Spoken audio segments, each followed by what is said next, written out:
ओम नमः शिवाय। दोस्तों, बहुत समय पहले की बात है कि रेगिस्तान की रेतों में बसा एक समृद्ध राज्य था। उस राज्य का नाम था चंद्रगढ़। चंद्रगढ़ का राजा वीर सिंह अपने न्याय, दया और सूझबूझ के लिए बड़ा प्रसिद्ध था। उसके शासन में प्रजा इतनी सुखी थी कि शेर और हिरण एक घाट पर पानी पीते थे। चारों ओर शांति और समृद्धि का आलम था। राजा का एक ही पुत्र था, युवराज आदित्य वीर। बचपन से ही वह बड़ा ही कुशाग्र बुद्धि, पराक्रमी और हर कला में निपुण था। लेकिन राजसी लाड़ प्यार ने उसे कुछ हद तक जिद्दी बना दिया था। वह जो भी अपने मन में ठान लेता था उसे पाकर के ही दम लेता था। दोस्तों, एक दिन की बात है कि राजकुमार आदित्य वीर अपने शिकार अभियान से लौट रहा था। गर्मी के कारण वह बहुत प्यासा था। उसके सैनिक और अन्य अधिकारी पीछे छूट गए थे। तेज रफ्तार घोड़े पर सवार होकर के वह बहुत आगे निकल चुका था। प्यास के कारण वह इधर उधर देखने लगा। तभी उसे मालूम हुआ कि वह धवलपुर मोहल्ले में जाकर के पहुंच चुका है, जो धोबियों की बस्ती के नाम से जाना जाता था। चारों ओर पानी के बड़े बड़े हौद, सूखते हुए कपड़े और धुलते वस्त्र दिखाई दे रहे थे लोग। इसी बीच उसकी नजर एक मकान की छत पर पड़ गई। वहां एक लड़की अपने लंबे बालों को धूप में सुखा रही थी। राजकुमार ठिठक गया। उसने इतनी सुंदर कन्या अपने जीवन में कभी नहीं देखी थी। ऐसा लग रहा था जैसे रेशमी काले बालों के बीच चंद्रमा का टुकड़ा दमक रहा हो। लड़की की आंखें बड़ी और गहरी थीं। उसकी मासूमियत किसी सुरमई गीत जैसी प्रतीत हो रही थी। अचानक लड़की की नजर भी राजकुमार पर पड़ी। वह झट से घबरा गई और खुद को दुपट्टे से ढक करके सीढ़ियों से नीचे उतर गई। दोस्तों, राजकुमार को मानो होश ही न रहा हो। तभी उसके सैनिक वहां जाकर के पहुंचे और उसे महल में वापस ले गए। लेकिन राजकुमार के मन में उस सुंदर मुख की छवि ऐसे बस गई थी कि जैसे पत्थर पर किसी तस्वीर किसी की उकेर दी गई हो। महल में लौट करके वह बेचैन हो गया। उसने अपने विश्वसनीय सेवकों को भेज करके उस लड़की के बारे में जानकारी जुटवाई। पता चला कि वह एक सामान्य धोबी की बेटी है जिसका नाम है संध्या। और राजकुमार को किसी की बात से कोई मतलब नहीं रहा। वह बिस्तर पर पड़ गया और ऐलान कर दिया कि या तो वह संध्या से विवाह करेगा या फिर अपने प्राण त्याग देगा। दोस्तों, 3 सप्ताह बीत गए। जब राजा वीर सिंह को यह बात पता चली तो वह चिंतित हो गया। वह अपने पुत्र की जिद को जानता था, लेकिन एक धोबी की बेटी से विवाह यह राज परिवार की मर्यादा के खिलाफ था। राजा ने राज्य के बुद्धिमान और अनुभवी मंत्री चंद्रदत्त को बुलाया और मंत्री ने बहुत सोच समझ करके कहा कि महाराज, यह जवानी की जिद है। राजकुमार को कुछ समय के लिए उसकी इच्छा पर छोड़ दीजिए। जब 2 दिन उस लड़की के साथ रहेंगे तो सारा मोह भंग हो जाएगा। तब आप उसे समझा करके किसी उपयुक्त राजकुमारी से उसका विवाह कर सकते हैं। वैसे भी राजाओं की रानियों की कोई गिनती नहीं करता है। राजा को यह बात ठीक लगी, लेकिन युवराज को बुला करके कहा कि आदित्य वीर, तुम्हारी इच्छा का हम सम्मान करते हैं। तुम उस लड़की से विवाह कर सकते हो। फिर राजा ने संध्या के माता पिता को दरबार में बुलवाया। वे दोनों डर से कांप रहे थे। सोच रहे थे कि कहीं कोई अपराध तो नहीं हो गया है। राजकुमार ने मुस्कुराते हुए कहा कि हम आपकी बेटी संध्या से विवाह करना चाहते हैं। हम जानते हैं कि यह असामान्य है, पर हमारा निर्णय अटल है। रघुनाथ और सुमित्रा एक दूसरे की ओर देखने लगे। राजकुमार को आशा थी कि वह उसके पैरों पर गिर जाएंगे, धन्यवाद देंगे, लेकिन ऐसा कुछ नहीं हुआ। इसके बजाय रघुनाथ कहने लगा, युवराज, यह तो हमारे लिए सौभाग्य की बात है, परंतु हम अपनी बेटी से पूछ करके ही जवाब देंगे। इतना सुनते ही राजकुमार के माथे पर बल पड़ गए। एक धोबी की लड़की और इतनी हिम्मत की पूछ करके बताएंगे। गुस्सा अंदर ही अंदर खौलने लगा, पर प्रेम ने उसे बांध रखा था। उसने कठोर स्वर में कहा, हम इनकार सुनने के आदी नहीं हैं। अगर मना किया तो तुम्हारा समूचा खानदान जेल में होगा। रघुनाथ और सुमित्रा डरते डरते अपने घर पहुंचे। अपनी बेटी संध्या को सब कुछ बता दिया और रोते हुए कहा, अगर तुम नहीं मानी तो हम लोग कहेंगे कि हमने राज परिवार का अपमान किया है। हम मर जाएंगे बेटी। संध्या शांत स्वर में कहने लगी, मैं विवाह के लिए तैयार हूँ, लेकिन मेरी 4 शर्तें हैं। युवराज स्वयं आए और उनको सुने। अगर मंजूर हो तभी विवाह होगा। अगली सुबह रघुनाथ कांपते हुए महल में जाकर के पहुंच गया। युवराज को संध्या का संदेश दिया। वह डर रहा था कि कहीं युवराज गुस्से में उसका सिर ही न कलम कर दे, लेकिन हुआ उसका उल्टा। युवराज आदित्य वीर पहले तो क्रोधित हुआ, फिर चौंक गया। एक साधारण धोबी की लड़की और 4 शर्तें, क्या है इसमें जो मुझे इस कदर ललकार रही है? प्रेम और जिज्ञासा से भरे मन से वह उसी समय धोबी के घर गया। धोबी रघुनाथ का 2 कमरों का छोटा सा मकान, नीचे के कमरे में माता पिता पत्नी और ऊपर संध्या का कमरा था। युवराज पहुंचा तो संध्या ने नीचे एक पर्दा खिंचवा लिया और उसी के पीछे से कहने लगी कि यदि आप मेरी 4 शर्तें मानते हैं तो मैं विवाह के लिए तैयार हूं, वरना नहीं। युवराज कहने लगा, कहो, सुन रहा हूं। संध्या ने पहली शर्त बताई कि मैं महल में कभी रात नहीं बिताऊंगी, सुबह आऊंगी और शाम को अपने घर वापस लौट आऊंगी। युवराज चौंका, यह भी कोई विवाह है? पर मन में सोचा कि एक बार विवाह हो जाए फिर यह खुद ही यही रहेगी। कहा, मंजूर है। दूसरी शर्त, आप मुझसे बात नहीं करेंगे, न मुझे छुएंगे। युवराज हंस पड़ा। शादी है या सन्यास? पर जवाब दिया, ठीक है, मंजूर है। और तीसरी शर्त, मैं महल में पानी तक नहीं पीऊंगी। अब तो राजकुमार के चेहरे पर उलझन थी, यह लड़की क्या साबित करना चाहती है, लेकिन फिर भी बोला, ठीक है, यह भी मंजूर है। चौथी और अंतिम शर्त थी, यदि आपने मुझे उंगली तक छूने की कोशिश की तो मैं उसी पल सारे संबंधों को तोड़ करके सदा के लिए अपने घर वापस चली आऊंगी। अब युवराज को पहली बार संध्या की गहराई समझ में आने लगी। यह लड़की कोई सामान्य नहीं थी, इसमें आत्मसम्मान था, अपनी 4 शर्तों पर जीने की ताकत थी। महल लौटते समय आदित्यवीर के मन में एक तूफान चल रहा था। क्या यह वही लड़की है जिसकी मासूमियत मुझे भा गई थी, या यह कोई अग्नि है जो मेरी अहंकार की परतें जला करके राख कर देगी? लेकिन प्रेम पीछे नहीं हट सकता था। उसने कहा, मुझे तुम्हारी सभी शर्तें मंजूर हैं, बस तुम बारात के लिए हाँ कर दो। उस लड़की ने कहा, ठीक है, बारात ले आइए, लेकिन जैसा वादा किया है वैसा निभाइएगा। राजकुमार ने अपने कुछ खास मित्रों को साथ लिया और झूठा बहाना बना करके गुपचुप फेरे पड़वा लिए। कोई शाही रस्म नहीं, कोई बैंड बाजा नहीं, बस एक सादी सी विदाई। नई बहू बनकर के वह रहस्यमयी कन्या महल में आ गई। उसने गहरे रंग की साड़ी पहनी थी और इतना बड़ा घूंघट निकाला कि चेहरा पूरी तरह से छिप गया। किसी को यह समझ में नहीं आया कि दुल्हन बनकर के कौन आई है। राजा और रानी इस विवाह से नाखुश थे, इसीलिए महल की कोई रस्म भी नहीं हुई। बस राजकुमार की खास दासी वसुंधरा हाथ जोड़े खड़ी रही, कोई हुक्म हो तो कहिएगा महाराज। शाम होते ही वसुंधरा ने आकर के कहा कि राजकुमार, रथ तैयार है। घूंघट में छिपी बहू चुपचाप उठी और सीधे उस रथ में जाकर के बैठ गई। अगले दिन वही दृश्य, वही कपड़े, वही घूंघट, वही चुप्पी, न किसी से बात, न कुछ खाना पीना। पत्थर की मूर्ति की भांति दिन भर बैठी रहती और शाम को चली जाती। 1 दिन, 2 दिन, 3 हफ्ते और फिर 6 महीने बीत गए, उसका व्यवहार रत्ती भर भी नहीं बदला।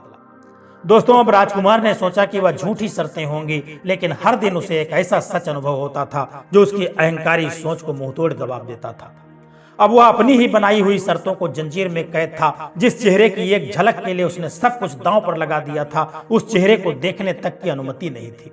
चंद्रगढ़ के दरबार में फुसफुसाहटें शुरू हो गई थी। क्या यह कोई तांत्रिक स्त्री है? कहीं राजकुमार पर वशीकरण तो नहीं है? राजकुमार को मोह पास में बांध लिया गया है। राजा वीर सिंह और रानी मालविका भी अब चिंता में डूब गए थे। उन्होंने राजकुमार को बुलाया और स्पष्ट कहा, अब बहुत हो गया। अब वह हमारी बहू है, रानी है, रोज महल से जाना ये शोभा नहीं देता। लोग सवाल कर रहे हैं, उसे यही रहना चाहिए। राजकुमार ने आंखें करके धोबी रघुनाथ को बुलाया और कहा, तुम अपनी बेटी को समझाते क्यों नहीं? अब यह हमारी रानी है, क्या यही उसकी मर्यादा है? रघुनाथ ने हाथ जोड़ करके कहा, राजकुमार की जय हो, लेकिन आपको एक बात बतानी अब जरूरी हो गई है। सच यह है कि वह लड़की हमारी बेटी है ही नहीं। राजकुमार जैसे अचकचा गया। रघुनाथ ने आगे कहा, सालों पहले एक शाम वो हमारे दरवाजे पर आई थी। रोती हुई कहने लगी, इस दुनिया में उसका कोई नहीं, हमें अपनी बेटी बना लो। हमारी कोई संतान नहीं थी। मेरी पत्नी को उसकी मासूमियत और उसकी सुंदरता भा गई और हमने उसे अपने घर में रख लिया। तब से वह हमारे ऊपर रहती है, न वो हमारे साथ खाती है, न बात करती है। कभी कभी मेरी पत्नी के पास बैठ जाती है और माँ कहती है। उसने हमें कसम दी थी कि हम उसके बारे में कभी किसी से कुछ न कहें।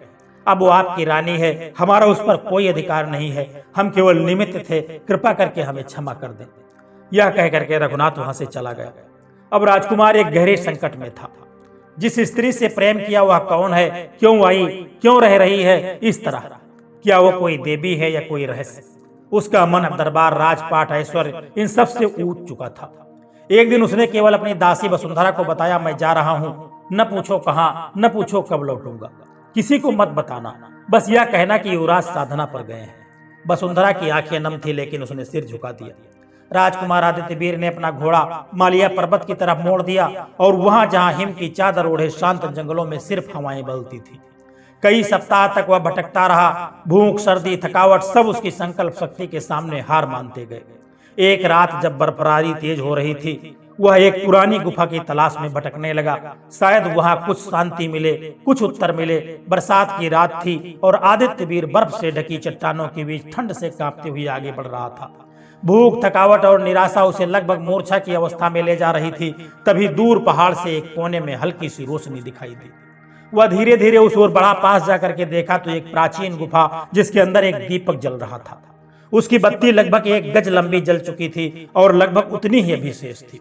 गुफा के भीतर एक वृद्ध योगी ध्यान मग्न अवस्था में विराजमान थे। उनकी जटाएं जमीन पर फैली थीं, दाढ़ी में धूल जमी हुई थी और उनकी पलकों पर भी महीनों की चुप्पी बैठी थी। उनके चारों ओर कोई हरकत नहीं थी, केवल निस्वार्थ भक्ति का मौन संगीत बह रहा था। राजकुमार आदित्यवीर ने उनके चरणों के पास जाकर के चुपचाप बैठना उचित समझा। कोई सवाल नहीं किया, कोई परिचय नहीं दिया, केवल मौन से सेवा प्रारंभ कर दी। प्रत्येक दिन आदित्यवीर गुफा के पास से झरने से शुद्ध जल लाता, योगी के पांव धोता, उसकी जटाएं सुलझाता, गुफा की सफाई करता और नीचे की घाटी से जंगली फल फूल ला करके अपने और योगी के भोजन का प्रबंध करता। उसके हाथों में अब तलवार नहीं थी, सेवा थी। उसकी आंखों में अब सत्ता नहीं, श्रद्धा थी।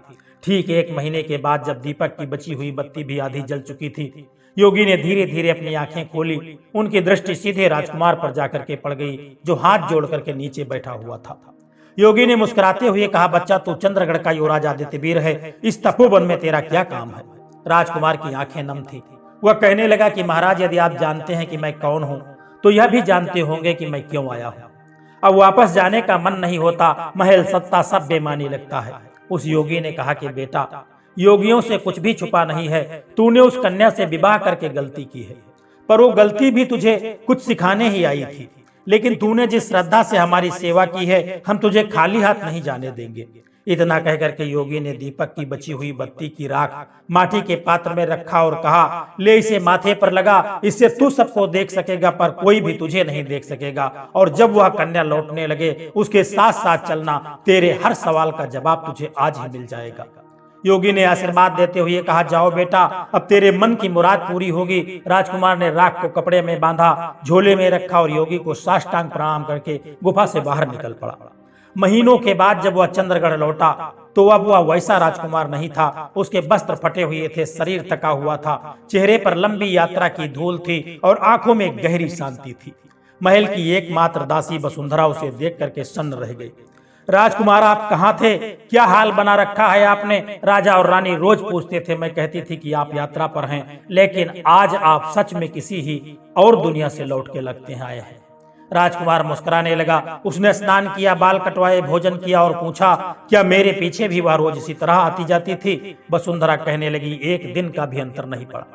वह नित्य उसी घूंघट में उसी तरह आकर के बैठती थी, दिन भर चुपचाप बैठी रहती और फिर चली जाती। राजकुमार ने कहा, ठीक है, अब मैं विश्राम करूंगा, लेकिन जब शाम को वह घर लौटने लगे तो मुझे जगा देना। शाम हुई, जैसे ही वह चुपचाप उठी और घूंघट में लिपटी चलने को तैयार हुई, वसुंधरा ने आदित्यवीर को जगा दिया। राजकुमार उठा और शीशे के सामने जाकर के योगी की दी हुई राख को श्रद्धा से अपने मस्तक पर लगा लिया। क्षण भर में सब बदल चुका था। अब वह एक साधारण राजकुमार नहीं था, अब वह एक अद्भुत साक्षी था, देखने वाला पर न दिखाई देने वाला। वह दबे पांव उसके पीछे पीछे चल पड़ा और देखा कि वह धोबी की बेटी नहीं थी, वह रहस्य विलास और शक्ति की जीवंत मूर्ति थी। दोस्तों, अगली सुबह राजकुमार थके हुए कदमों से महल में लौटा। चेहरे पर संतोष की हल्की सी मुस्कान थी और आंखों में कई सवाल थे। वह सीधे अपने कक्ष में गया और वसुंधरा अपनी विश्वास पात्र दासी को बुलाया और कहा, आज तक वह लड़की जब आए और अपनी जगह पर बैठ जाए तो मुझे जगा देना और जिद करके पूछना कि मैं क्यों नहीं उठ रहा, और जब मैं ना बताऊं तब भी जिद करना, समझी? वसुंधरा मुस्कुराई। आपका संकेत मैं समझ गई राजकुमार। और जैसे ही वह रहस्यमय स्त्री वापस आई और हमेशा की तरह घूंघट ओढ़ करके कुर्सी पर जाकर के बैठ गई, वसुंधरा राजकुमार को जगाने चली गई। राजकुमार ने पहले अनजान बनने का अभिनय किया। क्या मुसीबत है, क्यों जगाया मुझे? इतना अच्छा सपना देख रहा था, तुमने सब कुछ खराब कर दिया। वसुंधरा ने आदत के अनुसार खुशामद शुरू कर दी। अरे राजकुमार, बताइए तो सही, क्या सपना देखा आपने? राजकुमार ने बात टालने की कोशिश की, लेकिन दासी ने अपनी अदाओं और हंसी से उसे मजबूर कर दिया। आखिरकार वह कहने लगा, सपने में मैंने देखा कि जब वह लड़की कल रात यहाँ से गई तो मैं भी उसके पीछे पीछे चल दिया। गाड़ी में वो बैठी थी, मैं उसके साथ बैठ गया। गाड़ी हिल रही थी, मैं जानबूझ करके जोर जोर से हिला रहा था। वह गाड़ी वाहन पर बिगड़ रही थी। आज क्या हो गया तुम्हें? और वह बेचारा सफाई दे रहा था। राजकुमारी, मैं तो रोज ऐसे ही चलाता हूँ। वसुंधरा ठहाका मार करके हंसी। फिर? राजकुमार ने आंखें बंद करके कहा, फिर क्या? वह गाड़ी से उतरी लेकिन नीचे नहीं रुकी, सीधे ऊपर चली गई अपने कमरे में। मैं भी उसके साथ गया, लेकिन जैसे ही कमरे में पहुंचा मैं सन्न रह गया। कमरा ऐसा जैसे किसी स्वर्ग की अप्सरा का हो।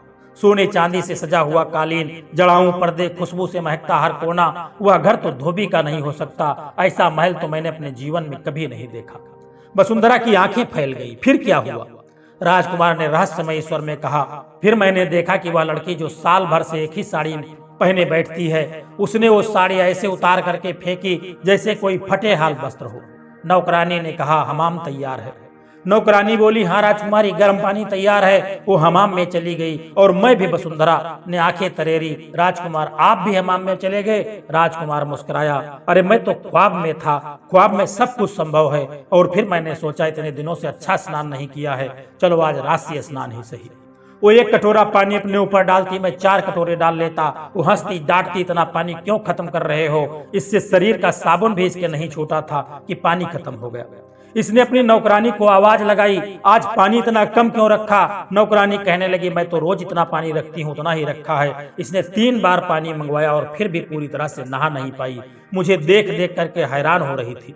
फिर भूख लगी, उसने नौकरानी को आवाज दी, खाना लाओ। और नौकरानी छत पर गई, आसमान की ओर हाथ फैलाए, और क्या देखता हूँ, एक चांदी का थाल आकाश से धीरे धीरे नीचे उतर रहा था, जिसमें स्वर्ण पात्रों में परोसे गए असंख्य तरह के व्यंजन थे। वो थाल जैसे ही कमरे में आया, उसकी सुगंध से पूरा कमरा महक उठा। मैं भूखा था, महीनों से भूखा। उसने एक निवाला लिया, मैंने 4। इतना स्वादिष्ट खाना मैंने जीवन में कभी नहीं खाया था। जब थाल खत्म हो गया, उसने नौकरानी को डांटा, इतना कम खाना क्यों रखा? नौकरानी बोली, मैं रोज जितना निकालती हूँ उतना ही रखा है, लेकिन आज जरूर कुछ गड़बड़ है। राजकुमार ने कहीं आपसे बात तो नहीं की? यह सुनते ही वह लड़की चिल्ला पड़ी, उसकी इतनी हिम्मत, मुझे छू भी नहीं सकता। मैंने हंसते हुए कहा, बिल्कुल नहीं, मैं तो सिर्फ ख्वाब देख रहा था। इसके बाद आकाश से उसके लिए वस्त्र आए, रेशमी मोतियों से जड़े हुए, बालों में मोती पिरोए गए, आंखों में काजल और होठों पर चंदन की रंगत। वह जब तैयार हुई तो लग रहा था जैसे देवताओं की रानी स्वयं अवतरित हुई हो। वो छत पर गई, आकाश से एक तख्त उतरा, उड़ता हुआ सिंहासन। वह उस पर बैठ गई और मैं छुप करके उसके तख्त के पाए को पकड़ करके लटक गया। वह तख्त उड़ता हुआ तारों के पार चंद्रमा के ऊपर ब्रह्मलोक के समीप परियों की नगरी में जाकर के पहुंच गया। स्वर्ग का दरबार सजा हुआ था। राजा इंद्र स्वयं सिंहासन पर बैठे थे।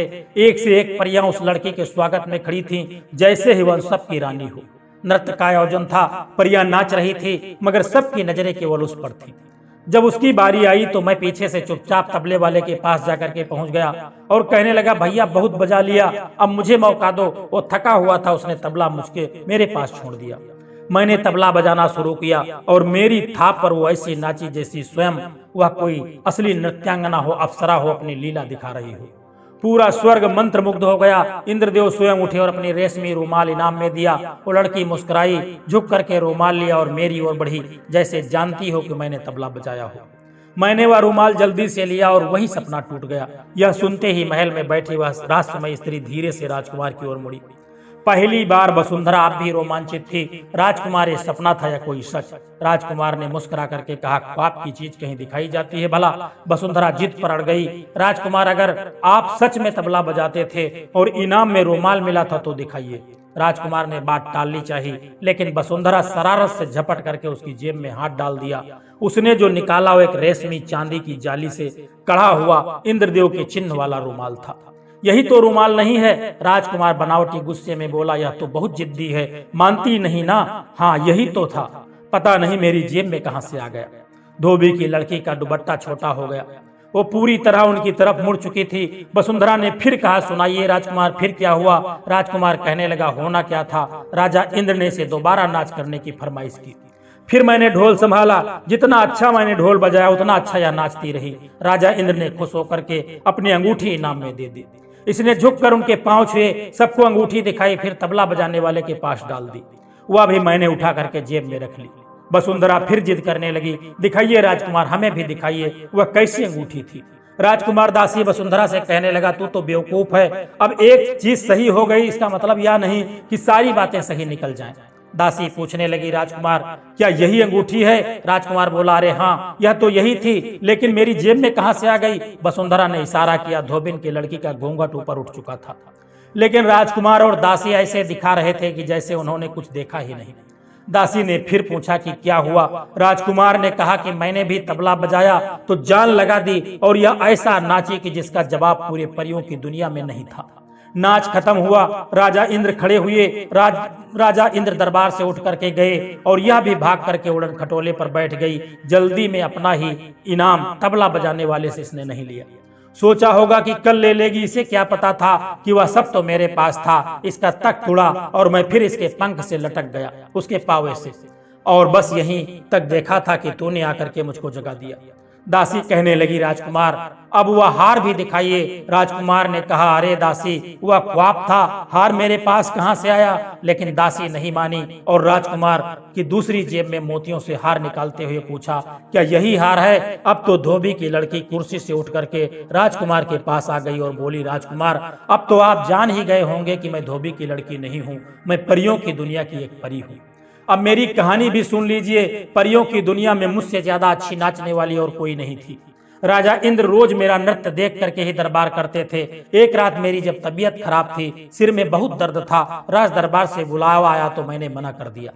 लेकिन राजा को मेरे बिना चैन कहाँ। दोबारा बुलावा आया तो मुझे गुस्सा आ गया। मैंने कह दिया, राजा से कहना यहाँ तो मैं दर्द से तड़प रही हूँ और उनको अपने नाच की पड़ी है। संदेश लाने वाले ने जाकर के उसी तरह राजा इंद्र से कह दिया तो इंद्र तो गुस्से में आग बबूला हो गए। तुरंत मुझको बुलाया, मैं डरती कांपती वहां पहुंची। उन्होंने मुझसे कहा, बड़ा नखरा हो गया है तुझे अपने आप पर, जा मैं तुझे बद्दुआ देता हूं, तुझे साल भर धरती पर लड़की बन करके रहना पड़ेगा और अपनी पहचान छुपानी होगी। अगर किसी को पता चल गया कि तू परी है या किसी मर्द ने तुझे छू लिया तो कभी भी परियों की दुनिया में वापस नहीं आ सकेगी। मैं बहुत रोई, गिड़गिड़ाई, माफी मांगी। राजा ने कहा कि अपनी बद्दुआ वापस तो नहीं ले सकता, हाँ इतना जरूर है तुझे रोज रात को तख्त बेच करके परियों की दुनिया में वापस बुला लिया करूंगा, लेकिन साल तुझे धरती पर ही काटना पड़ेगा।